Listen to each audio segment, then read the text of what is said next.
Y'all, welcome.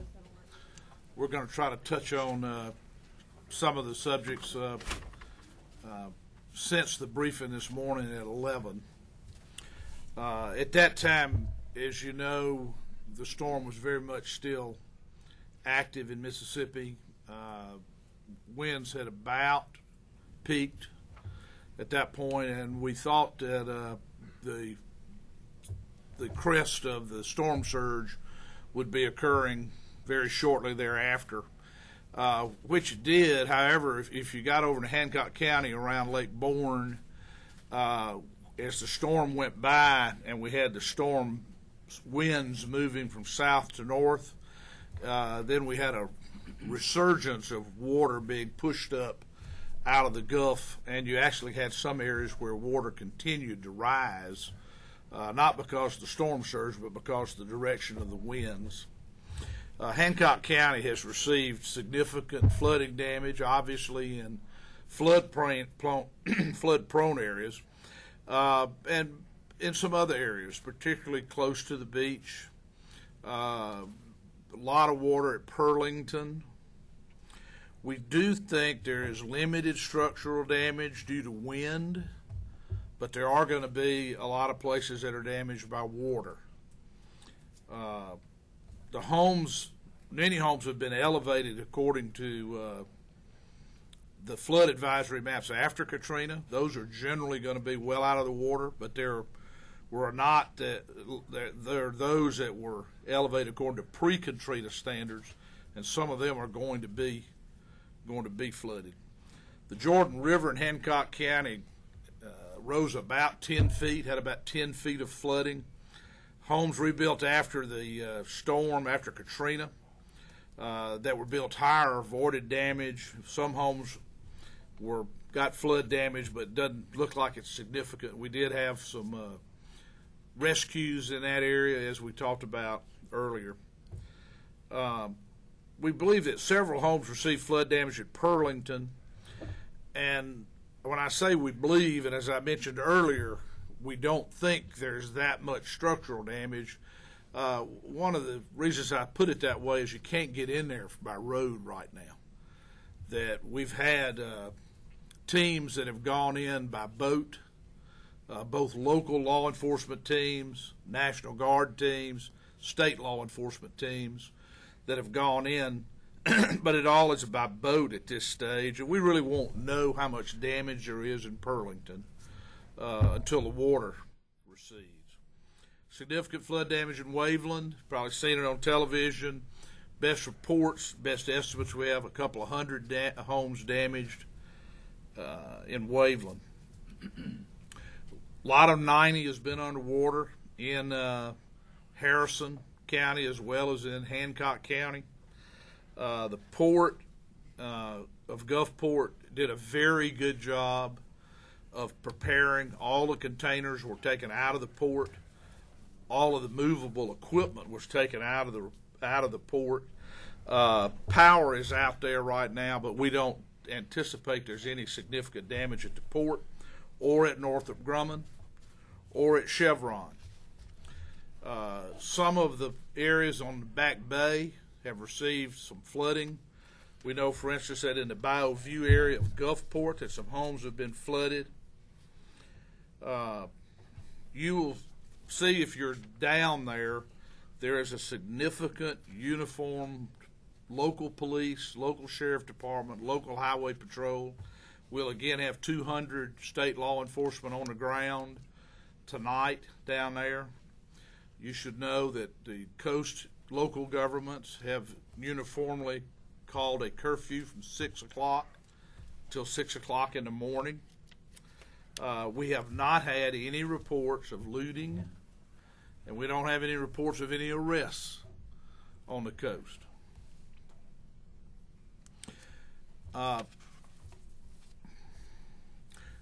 I've talked about the western side. There certainly has been flooding in Pascagoula, and we believe there's been flooding in some low areas of Moss Point. There are reports of flooding in East Biloxi, including in a couple of the casinos, which those reports have been mixed. One of them said that there was water in the lobby of one of the hotels, and a subsequent report said no, there was water on the first floor of the parking lot of that hotel. We don't know, but suffice it to say, east of Calumet toward Point Cadet in East Biloxi, there are low areas which clearly have flooded. That we don't have first-hand reports, but there's no question that that's happened. The next place that everybody needs to be really careful is Southwest Mississippi. We have already had a report of a weather-related automobile accident in which 2 firemen in Lincoln County were injured. We're told that the injuries are not life-threatening, but that the accident was caused by the storm. There also is a report of a fatality in an automobile accident in Pike County, and where that report attributes the accident to be caused by the storm.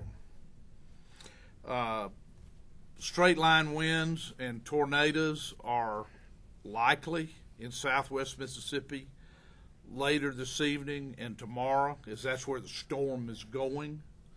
The chances for straight line winds on the coast and in southeast Mississippi are declining. However, there's still bands being thrown off by the storm that could produce tornadoes and winds as we associate with thunderstorms. We're told by the Weather Service to anticipate 4 to 12 inches more rain. Okay? That's particularly going to be the case south and west and further west as we go along, but that some areas in Mississippi may get as much as 12 inches of additional rain. The latest reports we have, Mississippi Power reported about an hour ago they had 22,000 customers without power. Singing River Power in George and Jackson counties reported about 600 customers without power. Coast Electric reported about 37,000 customers without power, including 14,000 in Hancock County, 9,500 in Pearl River County. Coast Electric anticipates they will have about 16,000 customers that will not have power by dark tonight. The other electric power associations in the southern part of the state report about 5,000 customers without power. Those seem mostly to be in southwest Mississippi. And Entergy reports almost 20,000 customers without power, primarily in Pike and Lincoln counties. Y'all have asked questions about shelters. Currently, we have 107 shelters open for regular population. About 14,251 are in those. Evacuees are being served by those shelters. We have additionally 3 special needs shelters that are open. About half of the 237 people in those special needs shelters are from Louisiana. About half are from Mississippi. The health department reports they're in good shape there. They have a backup shelter waiting if they run out of capacity at the special needs shelter at Hines Community College, which is open as we speak. We've talked about the curfew. We anticipate that there will be distribution starting tomorrow of food, water, and ice in the 3 coast counties and in Pearl River County. Probably will not start until the afternoon, and we're still holding decisions depending on what happens in southwest Mississippi tonight and in the morning. I was asked earlier, when should people anticipate going home? For people that live on the coast, we strongly urge that you not try to go home tomorrow. There's a curfew in effect tonight, so you definitely should not try to go home tonight during the curfew. We do not know with certainty all the areas that have flooding. We don't know the extent of damage to roads, where you have what customers have electricity and what customers don't. So we urge the public, do not go home tomorrow. Wait till Wednesday. Check with the local officials in your county before you go home. One of the reasons that we have deployed so much armed, uniformed manpower is to protect private property. So far, that's worked.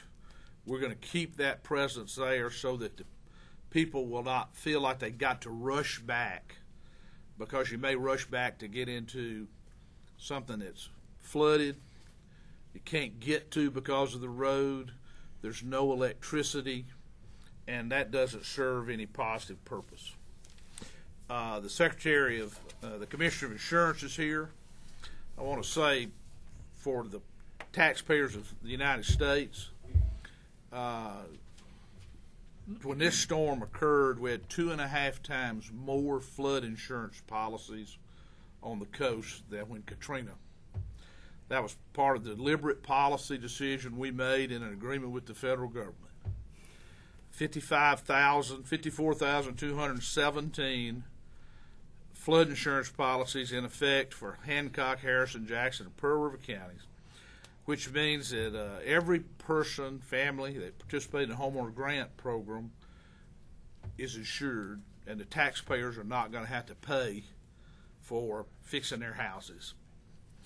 Secondly, as a part of our agreement with the state legislature, we imposed very strong, much stronger building codes in the coast counties, and you're going to see that these building codes are going to mean that there's a lot less damage done, particularly from wind. The reports we have now cite very little damage from wind.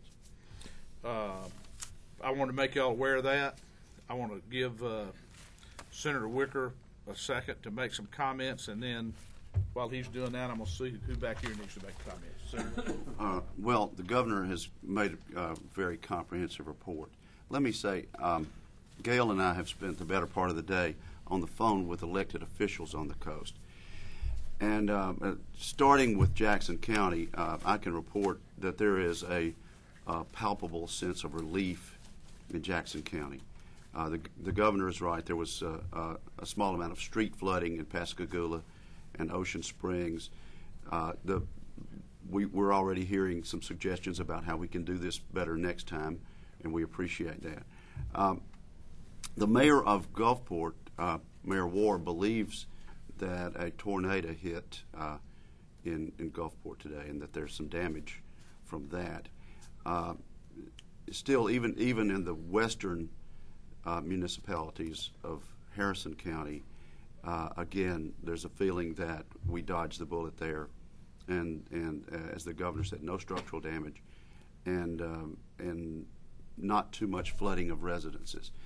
Now, when you get over to Hancock County, the report is that there are going to be several hundred Mississippians whose homes will not be able to be occupied for quite some time because of flooding. Supervisor Rocky Pullman reported that as of 2 this afternoon, the water was still rising in Hancock County. There will be some issues there for us to look at with regard to contamination, possibly of well water, and we'll be asking for cooperation from the State Department of Health on that. But clearly, Hancock County is the county that again bore the brunt of this. With regard to our shelters, as the governor said, there are 107 shelters statewide. Mississippians, as might be expected of the most generous state in the nation, are responding very admirably. Our church, First Baptist Church of Tupelo, with my Aunt Norma, who's a friend of the governor's, as food director, is cooking spaghetti for 600 tonight in the Bancorp South center in Tupelo, Mississippi, and Mississippians are responding as you would expect them to. In Minnesota, Mississippians are on the floor of the convention and in hurricane centers making calls, and I understand more than $1 million has already been raised this afternoon at the convention for relief. With regard to my office, my two offices on the coast, I can say that my Pascagoula office will be open for business as usual at 8 o'clock tomorrow morning, and as soon as I can let you know, I'll know about the Harrison County office. Thank you. Thank you, Rob. Commissioner Shaney, you want to talk a minute about insurance? Thank you, Governor. The insurance office on the coast will be open at 8 a.m. in the morning. I would remind consumers, and especially those folks that live in manufactured homes or Katrina cottages, do not cut your butane on until it has been checked by your gas supplier. We will have teams in place Wednesday for any claims on wind and flood insurance, not only on the coast but throughout the state. All the major carriers, Nationwide, Allstate, all of them are here this time to handle claims, including Lloyd's of London. Lloyd's has a group here to handle all the commercial business, so we're prepared to start Wednesday with claims. Talk to your local agent. Be safe when you go back home. Thank you. Thank you, Mike. Now, let me just say the emergency operations people asked the insurance department to have the companies wait till Wednesday because we don't want people rushing back down before they ought to be there because they think they got to meet with their insurance company. The insurance companies are going to be available starting Wednesday, and hopefully it'll make sense for people to go back on Wednesday. Any questions? Governor, despite the damage that we have had, when you look back to Sunday at the storm we could have had and the direction it could have taken, you agree with Senator Wicker that we basically dodged a bullet? You know, we said we're going to pray for the best and prepare for the worst. We almost got what we prayed for. We didn't quite. This storm is going to significantly affect the lives of several hundred or maybe even some thousands Mississippi families. But if you look at when this storm was about to hit Cuba, and the National Hurricane Center said it with 125-mile-an-hour winds, they did not expect Cuba to degrade the storm, and then it would come out in the Gulf of Mexico and stay out there for 2.5 days and come ashore tomorrow morning, then we could have had a Category 4, and the National Hurricane Center said they expected the storm to become a Category 5 storm at some point while it was in the Gulf. So, A, Cuba knocked the storm back some. B, it went through the Gulf so fast that it did not have time to take advantage of the warm water and re-intensify. And then finally, unlike Katrina and Ivan, it did not tick back to the east in the last 12 hours, which was, of course, the thing we feared the worst. It looks like we got 10 feet or more storm surge at Waveland.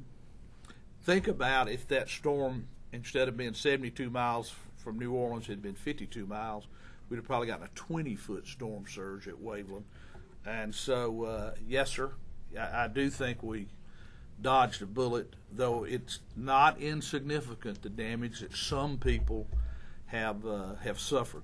I do want to congratulate the departments in state government for the roles that they have carried out so well.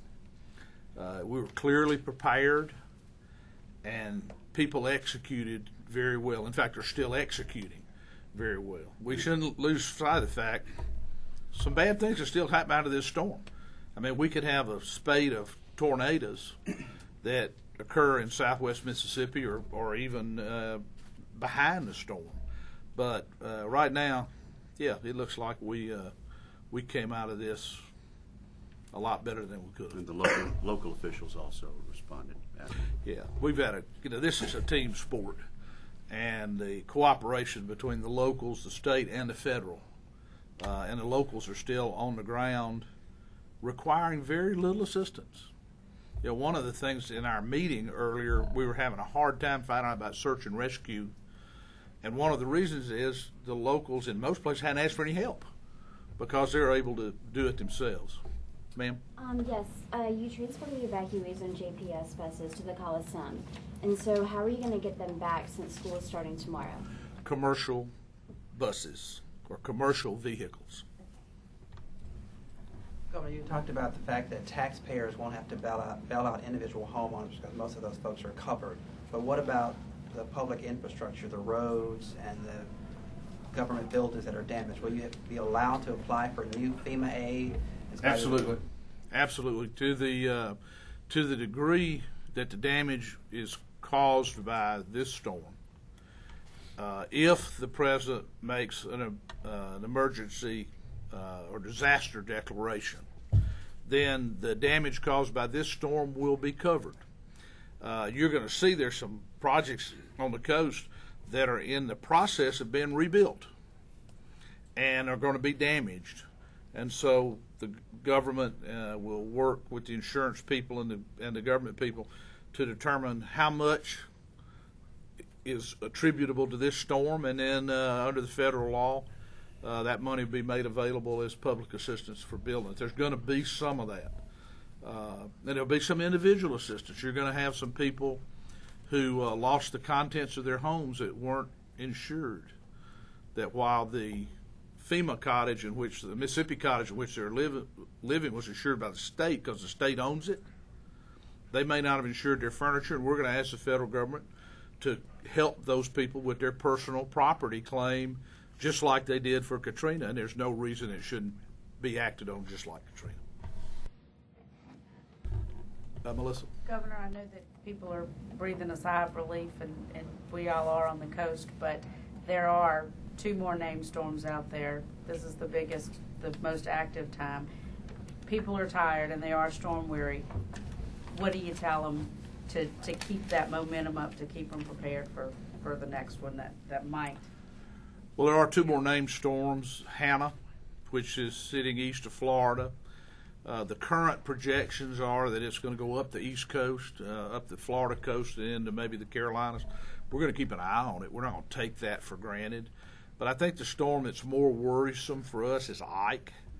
It's 10 days out or so, but the track that is being projected by the Weather Service looks like it's going to run right straight at Cuba, just an almost due west path to come around Cuba and to enter the Gulf of Mexico.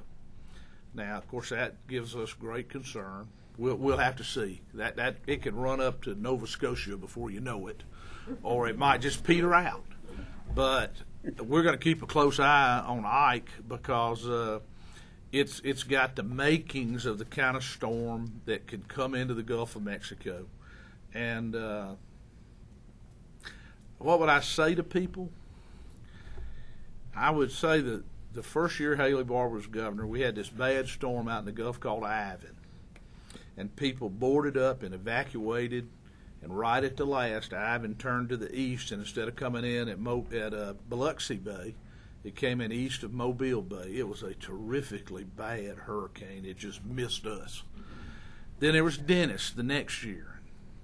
Dennis was a Category 5 storm in the Gulf of Mexico, and it went way east of us and kind of ran out of gas. But people boarded up, evacuated, so when Katrina was out in the Gulf of Mexico, a lot of people said, man, I boarded up twice, I evacuated twice, I got hurricane fatigue. Well, we saw with Katrina, having hurricane fatigue is something you can't have if you're going to protect your life and your family and your property. And I hope Ike runs into somewhere else, a long way away from here. But if it gets in the Gulf, and if we're in the cone of uncertainty, then we're going to ask people to prepare, and we're going to do everything to get them to prepare, working with the local people.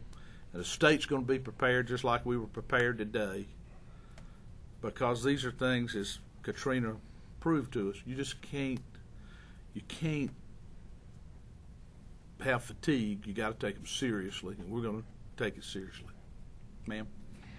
Governor, can you tell me, Looking back on the response to this storm, is there anything that could possibly be done differently? That you'd like to We'll know better in a few days when we really can look back and see. We're still in the middle of this thing, and we've got search and rescue missions that are going on. We've got people who are still in harm's way, and we got a storm that could cause a lot of trouble in another part of the state. But I will say, this is far and away the best performance by the state agencies, best preparation. Our federal partners have been very good to work with, and the local governments are so much better trained, so much better attuned to not only what needs to be done, but why.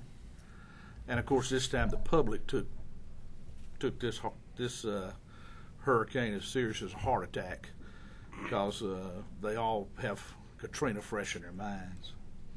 Yes, ma'am. Right now, do you know if any of the impact on the oil rigs outside of the Gulf, and maybe how that might affect gas prices in the future, especially with weather? Don't know. One piece of good news is that the Chevron refinery at Pascagoula will not close. It'll continue to operate.